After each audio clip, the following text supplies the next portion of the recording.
Hey guys, my name is Jim Asphalt. I'm a board certified workers' compensation attorney in Farmington, Connecticut. And today I wanted to explain to you the concept of temporary partial benefits in workers' compensation. Temporary partial is a term that we use a lot here in Connecticut.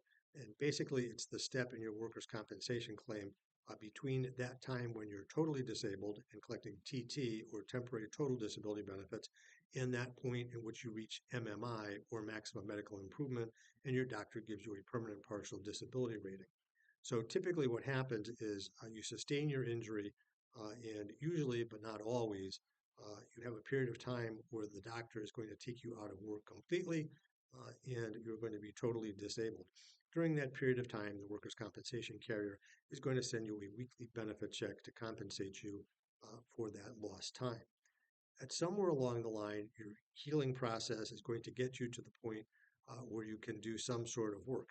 Now, in some instances, that's your immediate status. The doctor releases you with a late duty release right after your first evaluation.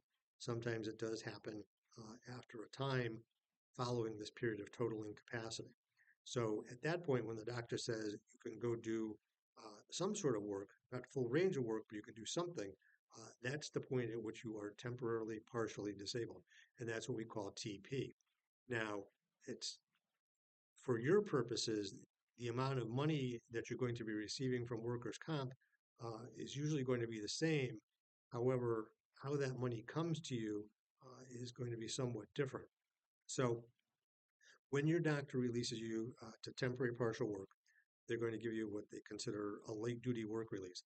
And as far as I'm concerned, a late duty release is a release to go back to work with any restriction whatsoever. So, for example, if the doctor says no lifting over 10 pounds, that's a late duty release.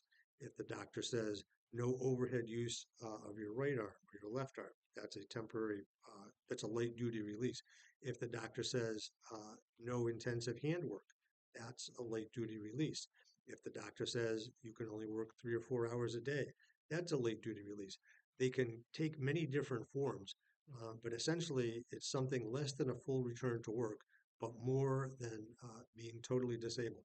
And again, there's a wide range of what can be considered temporary partial. But more often than not, you're going to find yourself in this temporary partial land a lot longer than you're going to find yourself in the temporary total land.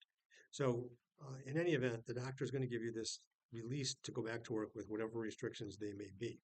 The first thing that you need to do is call up your employer and say, hey, I just got released from the doctor and he's given me restrictions X, Y, and Z. Can you accommodate me? Those are the magic words. You call up your employer, I've got these restrictions. Can you accommodate me? And the employer is going to say, yeah, come on back. We're glad to have you back. Um, and they're going to put you back to work and you're typically going to be making your regular pay, assuming you're working the same number of hours as you were before you got hurt. In that case, workers' comp's not going to pay you anything because there's no financial loss. Your employer is back paying you what it was you were making, even though they're accommodating your late duty restriction. Now, more often than not, I would say, you're going to call up your employer and they're going to say, no, unfortunately, we can't accommodate that late duty restriction. You have to stay out of work until you can come back to work completely. So at that point, you've got this partial release to go back to work, but your employer can't accommodate you. What do you do then? That's when we have to put you on what are called job searches. People hate job searches, but they're a necessary evil in workers' comp. And what that means is you need to go out and look for 5 jobs every week that are consistent with your restrictions. If you're working with us, we're going to provide you the form that you use for that process, and we're going to explain how you do that and the mechanics behind it. But essentially, you complete the form, you look for the 5 jobs a week, you provide the form and the verification either to your attorney or to your insurance adjuster directly, and in exchange for you doing that, the workers' compensation carrier is going to cut you a check. They're going to cut you a check every week that you do the appropriate job searches and they check out. Now, cynical me, uh, nobody realistically expects you to get a job. Um, Sometimes people do, and that's great. Sometimes they find a job that they liked better than the job where they got hurt. That's serendipitous, I suppose. Um, but you keep looking for this work every week, and you know make sure that the job search is consistent with um, something that you're actually able to do. Um, please don't go applying to be a maestro for the Hartford Symphony Orchestra. We've seen that happen. Please don't apply to be a brain surgeon if you don't have any medical training. We've seen that happen. Just try to keep what you're applying for consistent with the restrictions and within reason for your educational background, your age, and that sort of thing. And so long as you're providing those job searches every week, you're going to get paid. So you're going to be in this temporary partial land for whatever period of time the doctor places you with these restrictions. You're going to be there up until the time the doctor puts you at MMI. He's going to say, patient X, you're as good as you're going to get, and here's your permanent partial disability rating. Now, that's when your temporary partial eligibility ends. You don't have to do the job searches any longer after that point, and you're converted over to PPD payments, and your case goes on, so on and so forth. So hopefully that clarifies what temporary partial is. It's this period of time between which you're totally disabled and you reach maximum medical improvement. You can do some work, but not a full range of work.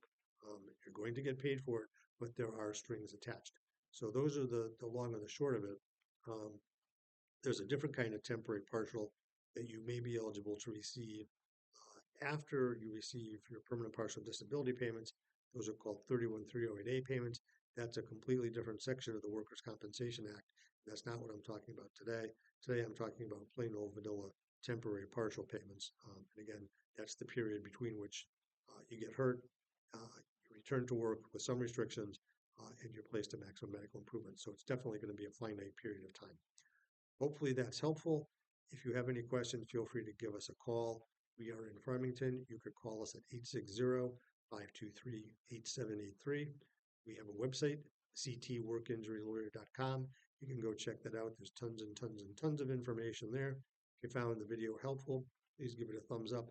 I'd invite you to subscribe to the channel to learn more about Connecticut workers' compensation topics. You found that helpful and hope you have a nice day. Thanks.